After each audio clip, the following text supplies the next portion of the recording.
2000쪽 넘는 벽돌책에 낯선 신들 이름으로 가득하고 어디서 본 적 없는 주문과 기도문, 계약서, 부부싸움 기록까지 다 들어있는 책입니다. 표지는 또 얼마나 담백해서 더 무섭게 느껴지나요? 문학 선집, 사실 이 말 하나로도 끝인 거거든요. 한편 이 책을 들여다보면서 확신하게 되는 것은 이건 사실 성경을 읽는 사람들, 즉 기독교인들을 비롯하여 인간 삶의 다양한 방식들의 기원들에 대해 궁금한 사람들이라도 한 번은 거쳐보아야 할 책이겠다는 사실이었습니다. 이유는 단순해요. 일단 성경으로 말할 것 같으면 이게 아무 데도 연결되지 않은 채로 하늘에서 뚝 떨어진 책이 아니라고 볼 것이고요. 즉 성경은 철저히 고대근동이라는 거대한 문명들 사이에서 태어난 책이라 볼 수 있는 걸 것이겠으니까요. 이집트, 메소포타미아, 아나톨리아 같은 제국들 사이에 끼어 살던 작은 집단, 바로 이스라엘, 그들이 사용하던 언어, 그들이 접한 신화와 종교, 그들이 받아들이고 거부하던 세계관 속에서 성경이 쓰인 것이기 때문이겠죠. 그렇게 성경을 깊이 알고 싶은 분들에게 성경 저자들이 살았던 세계를 같이 보는 일도 필수가 되는 것이라 하겠습니다. 에노마 엘리시, 아트라시스, 우트나피슈팀, 멤피스 창조신화, 이집트 연애시, 샤바카 석판, 왕의 전쟁 기록, 조약문, 점술 기록, 저주문, 상속 문서 등등 고대근동 문학 선집에는 정말 온갖 문서들이 모여져 있습니다. 그래서 이 책을 펼치면 성경과의 비교도 자동으로 이루어지게 되는 것이죠. 예를 들어 창조 이야기만 봐도 그렇습니다. 바빌론의 창조신화 에노마 엘리시는 세상이 어떻게 시작되었다고 말하냐면 신들이 서로를 찢어 죽이고 그 시체로 천지 만물을 만들었다고 하거든요. 즉 창조는 혼돈과 폭력의 부산물입니다. 세상은 처음부터 피 위에 서 있는 것이죠. 한편 창세기는 어떻게 말하나요? 하나님이 말씀으로 천지를 창조하시니라. 의도적으로 선한 마음으로 그렇게 만들어진 것으로 나타나죠. 비슷해 보일 수 있는 창조 이야기만 해도 실제로는 어떤 식으로 차별화된 세계관을 보이고 있는지 확인하게 될 수 있는 것이고요. 그래서 성경을 읽는 사람이라도 이 비슷한 시기 쓰인 글들 또는 성경보다 앞서 쓰인 글들을 한번 나란히 봄으로써 창세기는 무엇을 반박하고 무엇을 재해석하고 어떤 틀을 뛰어넘고자 했는지 그 이야기를 입체적으로 볼 수 있게 되는 것이라 하겠습니다. 홍수 이야기에 있어서도 비슷한 생각을 해볼 수 있게 돼요. 아트라시스 신화에서 신들은 왜 홍수를 내리는가 보면요, 인간이 너무 시끄러워서인 것으로 나타납니다. 인간들 때문에 신들이 낮잠도 못 자고 머리가 아파서 얘네 좀 조용히 시켜라 하며 홍수를 내린 거예요. 완전히 감정적이고 충동적이죠. 그런데 창세기는 또 어떤 식으로 다르게 표현되냐 하면요, 인간의 악함이 땅에 가득함을 보고, 즉 인간에 대한 폭력과 같은 차원에서 기인한 그런 정의의 구현으로서의 심판으로 나타나 있거든요. 비슷한 사건을 다루어도 세계를 보는 방향이 다르고, 그렇게 다르면 또 이렇게 다른 이야기가 되고 있음을 비교하여 보게 만드는 것이 바로 이 고대근동 문학 선집을 보는 일이겠다고 하겠습니다. 그런데 저는 이 책의 진짜 또 다른 재미는 사실 약간은 다른 데서도 있다는 차원으로서 말씀을 드리고 싶어집니다. 바로 고대인들도 우리와 그다지 다르지 않은 비슷한 삶을 살아왔다는 차원에 대한 생각을 하게 한다는 지점인데요. 즉 당대에는, 또 이 책에는 우리가 아마도 상상하게 되기 쉬운 고대의 신화와 같은 것만 있는 게 아니라 사람의 삶 그 자체가 있거든요. 이혼장, 위자료 합의서, 형제 상속 분쟁, 내 월급이나 곡식이 밀렸다고 하소연하는 노동자들의 편지, 임금 체불 문제를 다루는 법령, 병원 기록, 산모와 아기를 지키기 위한 부적과 주문, 왕에게 자신이 진급을 못하는 이유를 알려달라고 보내는 일종의 자소서 같은 문서 등 읽다 보면 자동으로 이런 말이 나오게 됩니다. 와, 4000년 전이나 지금이나 사람 사는 게 왜 이 모양으로 똑같냐고 말이에요. 가령 어떤 문서에서는 이런 말들이 나옵니다. 남편이 아내에게 이렇게 말하는 거죠. 너는 더 이상 나의 아내가 아니라고요. 이혼하겠다고요. 하무라비 법전만 봐도 아내 쪽에서 잘못이 있는 경우와 그렇지 않은 경우를 나누어서 지참금, 위자료, 재산 분할을 아주 세세하게 규정하고 있거든요. 지금으로 치자면 가정법원의 판결문 같은 것들이지요. 형제끼리 재산을 두고 싸운 문서들을 보면서 형이 내 지분을 훔쳤다고 증인을 불러 판결해달라고, 그런 것들 보면서도 너무 현대랑 똑같은 느낌도 나는 거죠. 노동자들이 파업하며 왕에게 임금 좀 제대로 지급해달라고 항의하는 문서에서도 그렇고요. 그렇다고 마냥 이런 우울해지게만 하는 문서만 있는 것은 아니고요. 연애시 같은 것도 물론 있죠.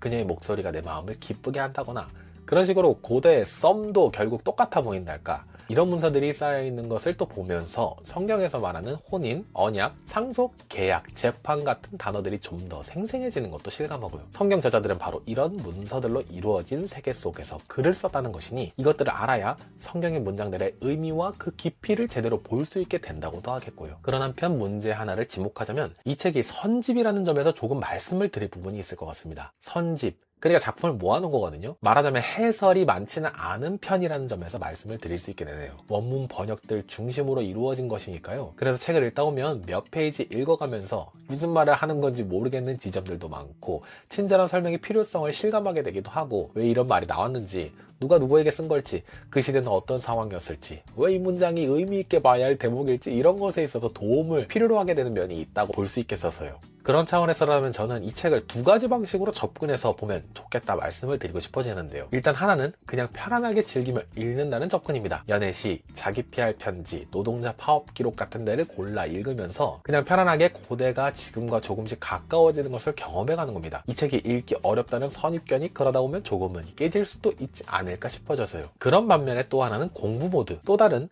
해설을 바탕으로 이루어져 있는 고대근동 역사서나 개론서를 옆에 두고 보면서 자료들을 비교해가며 메모해가며 또 성경 본문을 나란히 펼쳐놓고 읽는 방식 같은 것도 있겠죠. 그렇게 읽으면서 어느 순간 성경이 또 어떤 무엇이 이 세계 속에서 이렇게 변주되고 활용되고 있구나 실감할 수 있게 되겠기 때문에요. 덧붙이자면 책 뒤쪽에 간단한 용어 해설도 있어서 처음 접하는 신명들을 틈틈이 찾아보면서 익숙해지게 될 수도 있겠고요. 그리고 어떤 번역자들은 영어역을 다시 히브리어, 아카드어, 우가리더 원문과 대조하면서 번역을 정정하거나 역주를 풍성하게 달아둔 부분도 있는 듯해 보였어서요.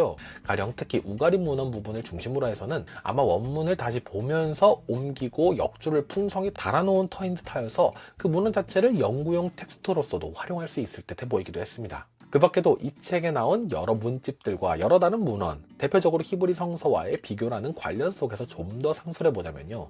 예를 들어 이집트의 멤피스 신화에서는 신이 말과 마음으로 세계를 창조한다라고 하는 부분도 나오는데 이건 분명 창세기의 말씀과 비교하면서 상상력을 더해줄 수 있는 대목이 될 수 있겠고요. 또 메소포타미아의 구약문을 읽어보면서 성경의 언약 개념이 어떤 것과의 연관 속에 확인되고 있는지가 구조적으로 다가오기도 하고요. 왕의 전쟁 기록을 비교해보면서 역사 문헌이라는 것이 어떻게 과장과 정치적 목적을 담고 있는지를 알게 되는 면도 있고요. 어떤 왕은 승리하지도 않은 전쟁을 이겼다며 몇십 줄을 채워놓고 있기도 하고요. 이런 것과 여러 다른 문헌들 간의 상호 비교를 통해서 비로소 무엇이 자기 선전용 문학으로서의 기능이 된 것인지 또 무엇이 사료적 가치가 높은 기록으로서 나타나 있는 것인지도 볼 수 있는 눈이 열릴 수 있게 된달까요. 관련하여 조약문 같은 것들을 읽으면 성경의 언약 구조가 왜 그렇게 생겼는지도 좀 더 잘 알 수 있게 되는 면도 있습니다. 그러니까 히타이트와 이집트가 맺은 카데시 조약, 에사라톤의 종주 조약 같은 문헌을 보면서 서문, 역사적인 회고, 어떤 조약 조건들, 그리고 축복과 저주, 또 증인의 신들 이런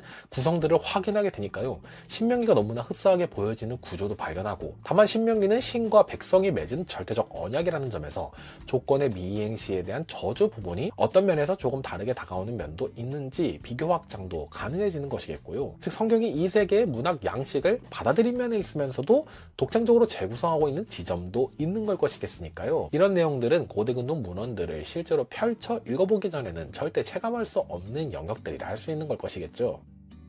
정리해서 곧 이 책의 고대 문헌 선집은 단지 신화나 정치적 기록만 모아놓은 것이 아니라 인간의 삶 전체가 담겨있다는 맥락에서 고대인들도 우리처럼 사랑했고 싸웠고 또 속았고 두려워했고 신에게 기도했고 가난했고 재판받았고 자식을 잃었고 나라의 폭정에 분노했고 등 그 목소리들이 여기 다 있기에 물론 성경도 바로 그 소리들 한 자리에서 나온 책이라 볼 수 있는 걸 것이겠고요. 그래서 저는 고대근동 문학 선집은 어렵고 난해하게 다가오는 책인 동시에 또 성경을 읽는 사람에게 가장 웅장한 백그라운드를 제공하는 책이랄까, 또한 동시에 인간이라는 존재가 얼마나 변하지 않는지도 보여주는 책이랄까요. 성경에 나타난 언어와 상징이 어디서 왔는지, 어떻게 변형되었는지, 무엇이 당대의 상식이었겠고 무엇이 성경의 독특한 도전이었을지도 생생하게 드러내주는 면이 있으면서요. 그래서 저는 이 책을 읽을 때 책의 구성 자체가 일부러 여백의 공간을 좀 많이 활용할 수 있게 해놨으니까 그런 부분에다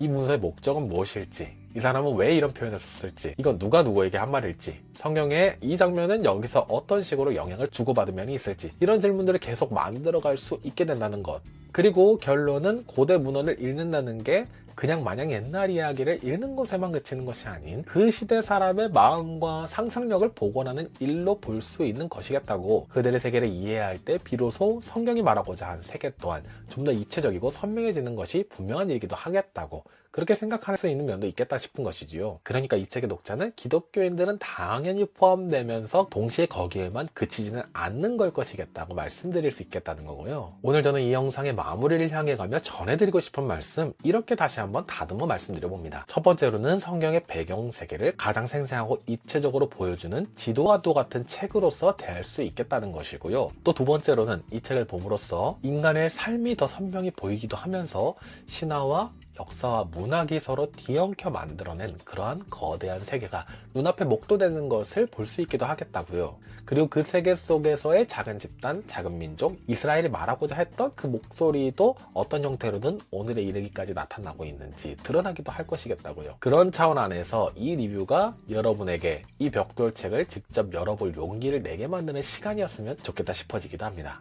그럼 오늘은 여기까지. 저는 이만 줄이도록 하겠습니다. 다음에 또 다른 좋은 책으로 다시 찾아뵐 것을 약속드리면서 이만 줄이도록 하겠습니다. 도움이 되셨다면 구독, 좋아요, 댓글 부탁드리도록 하겠습니다. 그럼 다음 시간에 또 다시 만나요.